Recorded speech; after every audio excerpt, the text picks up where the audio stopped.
Bismillahirrahmanirrahim. Assalamualaikum warahmatullahi wabarakatuh. Ma'asyiral muslimin yang dirahmati oleh Allah Subhanahu wa taala. Salah satu kenikmatan dunia yang banyak diinginkan oleh manusia di dalam hidup ini adalah hubbar riasa atau kecintaan terhadap kekuasaan. Hal ini bukanlah hal yang mustahil ma'asyiral muslimin, karena Nabi SAW sudah mengingatkan kita sebagai umatnya, innakum satakhrisuna 'alal imarah wa satakunu nadamatu yaumal qiyamah. Sesungguhnya kalian, kata Rasulullah, kita ini benar-benar menginginkan yang namanya kekuasaan, akan tetapi kekuasaan itu akan menjadi penyesalan di hadapan Allah Subhanahu wa taala. Apalagi saat ini ma'asyiral muslimin, manusia ketika ingin mendapatkan kekuasaan dengan jalan demokrasi yang di dalamnya tidak mengenal halal dan haram, manusia bisa melakukan apa saja, mengorbankan apa saja, bahkan mengorbankan siapa saja untuk mendapatkan yang namanya kekuasaan.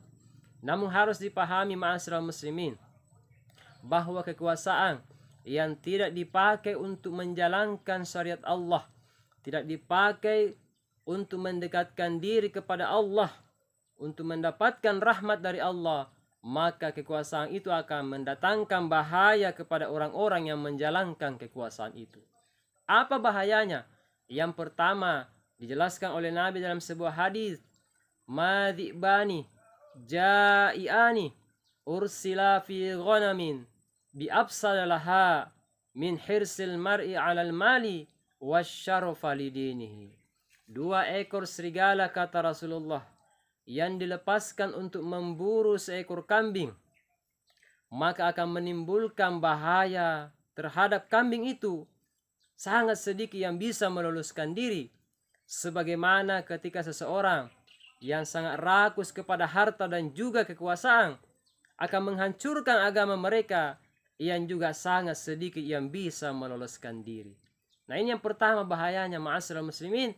Ketika kita rakus dengan harta dan kekuasaan, maka akan menghancurkan, gampangnya menghancurkan agama pada diri seseorang. Yang kedua adalah sebagaimana kata Rasulullah, awalul imarah malalatun. Awal dari kepemimpinan kekuasaan itu adalah celaan, cacian. Wa thaniyaha nadamatun. Yang kedua adalah penyesalan. Wa thalithaha azaban minallahi yaumal qiyamah. Dan yang ketiga adalah azab, siksaan, pertanggungjawaban di hari kiamat di hadapan Allah Subhanahu wa taala. Kemudian yang ketiga bahayanya ma'asyiral muslimin adalah mendapatkan doa dari Nabi. Apa kata Rasulullah kepada mereka yang punya kekuasaan, tapi bukan justru dipakai untuk menjalankan syariat Allah, bukan dipakai untuk ketaatan kepada Allah, sebaliknya dipakai untuk menyusahkan manusia, menyusahkan umat Islam, menyusahkan umat Rasulullah, maka dia mendapatkan doa dari Nabi, dan mereka harus berhati-hati karena doa Nabi adalah doa yang mustajab. Apa kata Nabi? Allahumma mawwaliyah min amri ummatin syai'a fashaqqa alaihim fashquq alaih. Ya Allah, siapa saja yang diserahi amanah untuk mengurus umatku dan mereka mempersulitnya, maka persulitlah dia. Oleh karena itu ma'asyiral muslimin rahimakumullah, lalu kekuasaan yang seperti apa yang kita inginkan, yang mendatangkan kebaikan, sebagaimana dijelaskan oleh Imam Al-Ghazali, Hujjatul Islam. Imam Al-Ghazali menjelaskan bahwa kekuasaan dan agama ini tidak boleh terpisahkan. Ad-dinus su'un wa sultanun harisun. Agama ini adalah pondasi, sedangkan kekuasaan itu adalah penjaganya. Segala sesuatu tanpa pondasi akan hancur, dan segala sesuatu tanpa penjaga akan hilang. Maka agama dan kekuasaan ini tidak boleh dipisahkan, seperti 2 sisi mata uang, mustahil untuk dipisahkan. Karena agama tanpa kekuasaan akan hilang, akan hancur. Sedangkan sebaliknya, kekuasaan tanpa agama, maka dia akan zalim, dia akan menindas, maka dari itu agama ini haruslah diemban oleh kekuasaan, yakni kekuasaan yang diridhoi oleh Allah Subhanahu wa taala.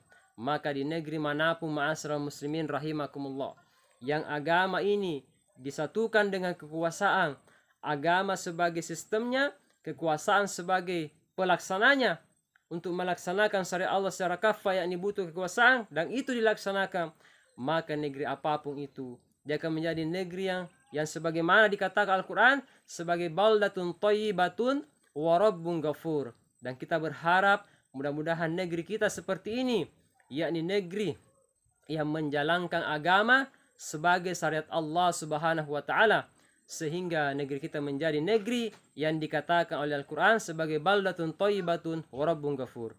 Demikian, assalamualaikum warahmatullahi wabarakatuh.